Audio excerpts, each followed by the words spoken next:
स्वागत है आपका मेरे YouTube चैनल नीलेश जो कि एक्सेल में मैं एमएस एक्सेल पर आधारित प्रोग्रामिंग से रिलेटेड वीडियोस आप लोगों के लिए लाता रहूंगा। फिलहाल मैंने एमएस एक्सेल के अंदर एक रिजल्ट शीट की प्रोग्रामिंग की है जो कि मैं आप लोगों के साथ शेयर कर रहा हूं।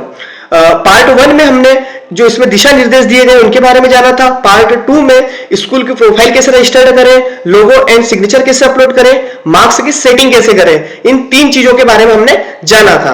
आज हम स्टूडेंट की डेटा एंट्री कैसे करें इस बारे में समझेंगे। तो आइए हम रिजल्ट शीट को ओपन करते हैं। रिजल्ट शीट को ओपन करने के लिए हमें रिजल्ट शीट की जो एक्सेल फाइल है उसके ऊपर डबल क्लिक करना होगा।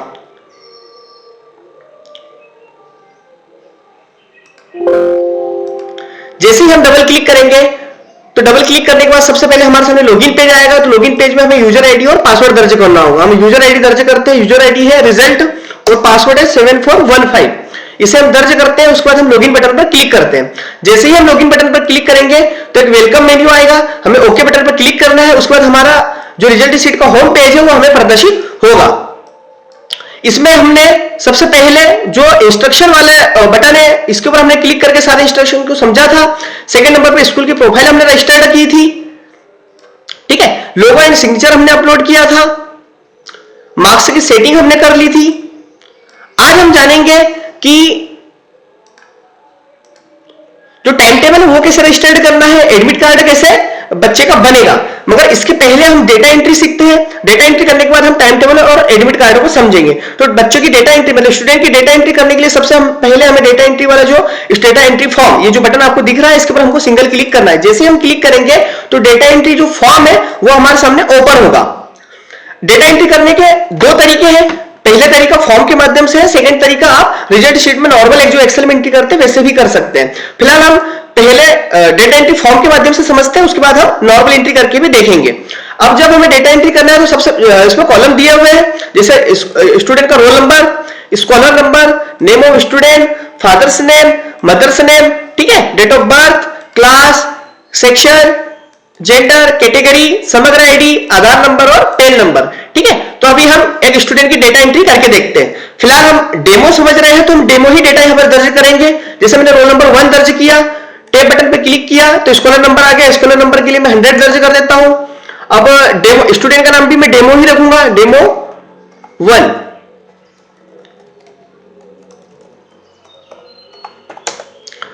जैसे हम इंटर करेंगे तो फादर्स नेम का ऑप्शन आएगा, तो डेमो फादर कर लेते हैं हम।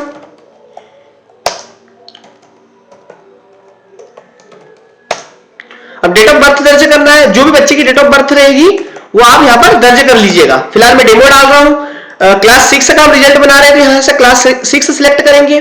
उसके बाद जो भी बच्चे का सेक्शन रहेगा उस सेक्शन को आपको सिलेक्ट करना है। मैं फिलहाल ए को करता हूं। जेंडर तो अभी मैं बॉय सिलेक्ट करता हूं। कैटेगरी, अब कैटेगरी जब हम कैटेगरी सिलेक्ट करेंगे तो यहां से ड्रॉप डाउन का ऑप्शन आएगा, इसमें से हमको सिलेक्ट करना होगा, ठीक है। फिलहाल मैं ओबीसी सिलेक्ट करता हूं। समग्र आईडी के लिए मैं डेमो समग्र आईडी दर्ज करता हूं 9 डिजिट की, ठीक है।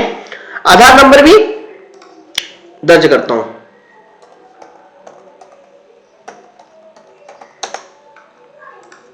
इसके बाद पेन नंबर जो यूडाइस पोर्टल के ऊपर जो बच्चे का पेन नंबर होता है वो हमें दर्ज करना है। सारी डेटा एंट्री करने के बाद हमें ये जो सेव बटन दिख रहा है इसके ऊपर क्लिक करना है। जैसे हम सेव बटन पर क्लिक करेंगे तो हमारा डेटा सेव हो जाएगा, ठीक है। तो मैं क्लिक करता हूं।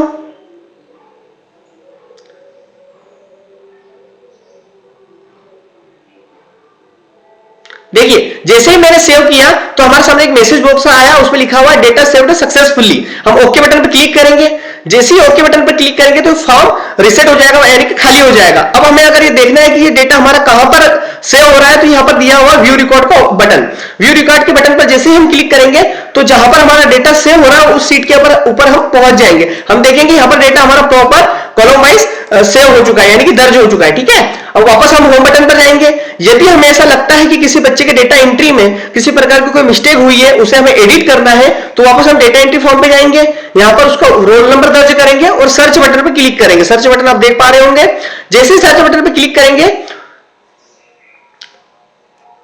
तो स्टूडेंट का जो रिकॉर्ड है वो हमारे सामने प्रदर्शित होने लगेगा, शो होने लगेगा। तो देखिए यहां पर अगर हमें कोई भी चेंज करना है तो हम यहां पर चेंज कर सकते हैं, ठीक है, एडिट कर सकते हैं। जैसे मैंने ये डेमो फादर लिखा है तो इसमें ओ लगाना रह गया, तो मैं यहां पर डबल क्लिक करता हूं और ओ लगा देता हूं। ओ लगाने के बाद यहां पर सारे ऑप्शन में आप एडिट कर सकते हो, ठीक है।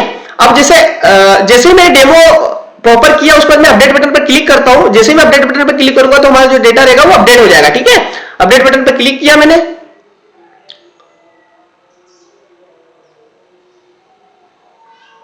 अपडेट बटन पर क्लिक करने के बाद हमारे सामने एक मैसेज आया, डेटा अपडेट सक्सेसफुल, यानी कि हमारा डेटा अपडेट हो चुका है। ओके बटन पर हम क्लिक करेंगे तो हमारा डेटा सेव हो चुका है। अब हम जो यहां पर हमारा डेटा सेव किया गया है वहां पर जाकर हम चेक करते हैं डेटा सेव हुआ या नहीं। व्यू रिकॉर्ड पर क्लिक करेंगे तो हम देखेंगे यहां पर हमारा डेटा सेव हो चुका है। ठीक है, वापस हम डेटा एंट्री फॉर्म पर जाते हैं। इसी प्रकार अगर हम डिलीट करना चाहते हैं तो हमको डेटा सर्च करना होगा, डिलीट बटन पर क्लिक करना होगा तो हम डिलीट भी कर सकते हैं। फिलहाल डिलीट को आप स्किप कीजिएगा, इसलिए क्योंकि डेटा गलत हो जाता है, इसलिए मैं डिलीट नहीं करना सिखाऊंगा आपको।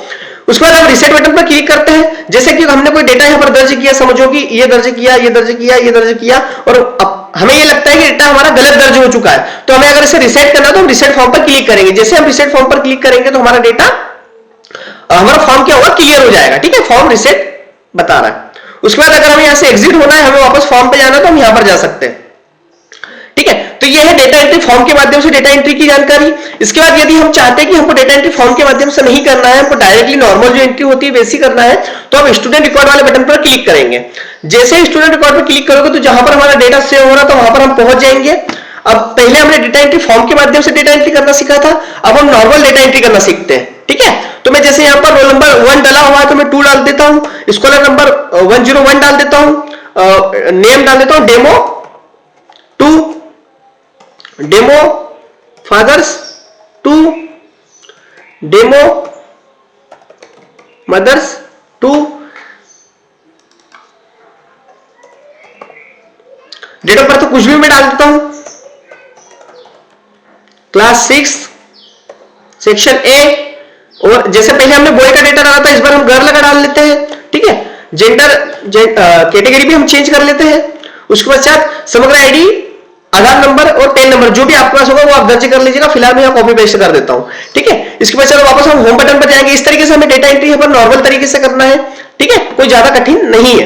इसके बाद वापस हम होम बटन पर क्लिक करते हैं तो वापस हम होम पेज पर आ जाएंगे। अब यदि हमें स्टूडेंट की फोटो अपलोड करना है, यदि हम चाहते हैं कि मार्कशीट और एडमिट कार्ड यानी कि प्रवेश पत्र और अंक सूची में यदि बच्चे की फोटो, स्टूडेंट की फोटो हमें अगर प्रिंट करवाना है तो हम यहाँ अपलोड फोटो बटन पर क्लिक करेंगे। जैसे ही क्लिक करेंगे तो यहाँ पर आप देखेंगे कि किसी भी स्टूडेंट का डेटा शो नहीं हो रहा है, तो हमें शो रिकॉर्ड बटन पर क्लिक करना होगा। पहले नंबर का बटन है शो रिकॉर्ड बटन पर, जैसे ही हम क्लिक करेंगे तो जितने भी स्टूडेंट का हमने रिकॉर्ड दर्ज किया था वो सारा की सारा यहां पर शो होने लगेगा। ठीक है, तो जिस भी स्टूडेंट की आप फोटो अपलोड करना चाहते हैं उसके सामने वाले सेल में क्लिक करेंगे, फोटो जहां पर लिखा हुआ है, और अपलोड बटन पर क्लिक करेंगे। जैसे ही अपलोड बटन पर हम क्लिक करेंगे और जहां पर भी हमारी फोटो रखी होगी वहां पर हमें पहुंचना होगा, ब्राउज करना होगा।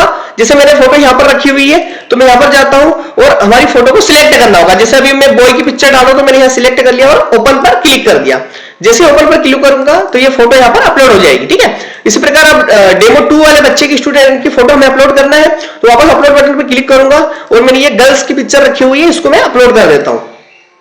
ठीक है, तो बच्चे की फोटो कैसे अपलोड करना है ये आप समझ चुके हैं। इसके बाद वापस हम होम बटन पर जाते हैं तो हमने डेटा एंट्री फॉर्म समझ लिया है। मैं हाईलाइट करके दिखा देता हूं। डेटा एंट्री फॉर्म को हमने समझ लिया है। इसके बाद हमने स्टूडेंट की जो मैनुअल एंट्री करना है उसको हमने समझ लिया है। अब अपलोड और फोटो को समझ लिया है। अब जो है इसके बाद जो है हमारे जो 2 ऑप्शन ऊपर रह गए थे, टाइम टेबल और एडमिट कार्ड का, इसे हम समझ लेते हैं। तो सबसे पहले हम टाइम टेबल के ऊपर जाते हैं। जैसे हम सिंगल क्लिक टाइम टेबल के ऊपर क्लिक करेंगे तो हमारे सामने टाइम टेबल ओपन होगा।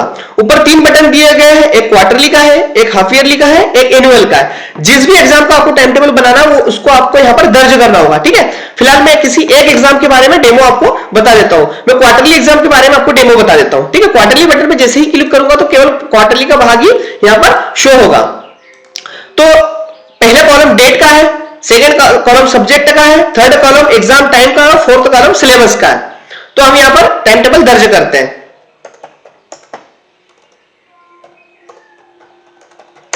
ठीक है, जैसे मैंने एक डेमो डेट दर्ज की है उसी तरीके से आप भी यहां पर डेट, आपकी जो भी एग्जाम की डेट होगी वो आपको यहां पर दर्ज करना होगी। यहां पर सब्जेक्ट दर्ज करना होंगे।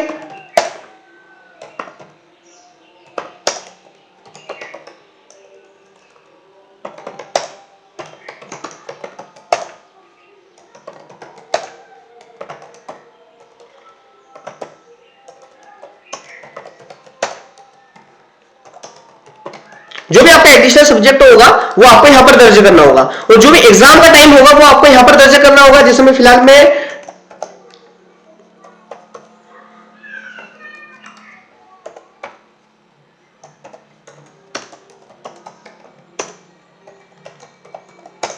ये एग्जाम टाइम दर्ज कर देता हूं। जैसे मैंने यहां पर एग्जाम टाइम दर्ज किया तो आप देखेंगे कि वो रोटेट हो चुका है, ठीक है।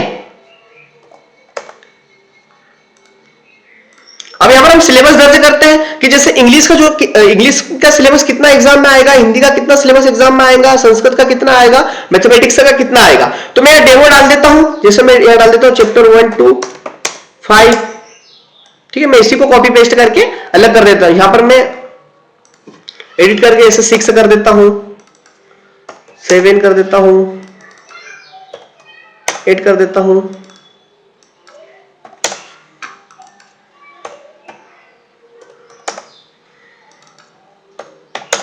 तो जितना भी आप एग्जाम में सिलेबस पूछोगे वो आपको यहां पर दर्ज करना होगा।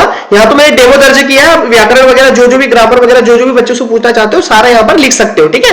फिलहाल मैंने एक ही एग्जाम का आपको बताया है, आप हाफ ईयरली और एनुअल का भी कर सकते हैं। इसके पश्चात हमें होम बटन पर जाना है। होम बटन पर जाने के बाद हमें एडमिट कार्ड के ऊपर क्लिक करेंगे। जैसे ही एडमिट कार्ड वाले बटन पर क्लिक करेंगे तो एडमिट कार्ड हमारे सामने ओपन होगा। आप देखेंगे कि पहले पार्ट में मैंने बताया था कि स्कूल का नाम कैसे दर्ज करना है, तो डेमो पब्लिक स्कूल वगैरह दर्ज किया था, एड्रेस दर्ज किया था, और ये बच्चे की डिटेल यहाँ पर आ चुकी है। जैसे रोल नंबर 1 है, अपन ने अभी दर्ज किया था, रोल नंबर 1 का डेटा यहाँ पर पूरा आ चुका है। Demo 1, demo father, demo mother, उस बच्चे की फोटो आ चुकी है यहाँ पर, ऊपर उसकी date of birth, class, section, scholar number, और जो टाइम टेबल हमने यहाँ पर दर्ज किया था वो भी यहाँ पर आ चुका है। सिग्नेचर भी आ चुकी है, टाइम भी आ चुका है।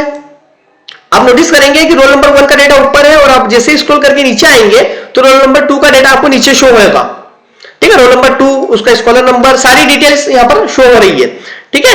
अब अगर हमें हाफ ईयरली का देखना तो हम हाफ ईयरली के को क्लिक करेंगे। तो हाफ ईयरली को जैसे हमने सिलेक्ट किया तो आप देखेंगे कि बच्चे का डेटा तो आ रहा है लेकिन टाइम टेबल नहीं आ रहा है, क्योंकि टाइम टेबल हमने दर्ज नहीं किया, हमने अभी केवल क्वार्टरली का दर्ज किया है। तो जिस भी एग्जाम का आपको एडमिट कार्ड प्रिंट करना है उस एग्जाम का टाइम टेबल आपको वहां पर टाइम टेबल वाले सीट पर दर्ज करना होगा। उसके पश्चात यहाँ पर एग्जाम का चयन करना होगा। जैसे ही आप एग्जाम का चयन करोगे तो उतना टाइम टेबल आपके सामने शो होने लगेगा। फिलहाल मैं क्वार्टरली करता हूं तो क्वार्टरली का डेटा आपके सामने शो हो रहा है। इसके पश्चात जैसे रोल नंबर 1 और 2 नीचे शो हो रहा है, अगर आपको अगले रोल नंबर देखना है तो आप यहां पर क्लिक कर सकते हैं, अन्यथा आप यहां से जो स्पिन बटन दिया गया है स्पिन बटन के माध्यम से भी कर सकते हैं, ठीक है। जैसे यहाँ पर 1 दिया हुआ है, नीचे 2 का रोल नंबर आ रहा है, मैं यहाँ पर स्पिन बटन पे क्लिक करता हूं तो देखिए अब ये 3 आने लग गया है, 3 में कोई डेटा नहीं है, 4 आने लग गया है, 4 में कोई डेटा नहीं है, ठीक है। इसी तरीके से आपके सामने डेटा आएगा, है ना।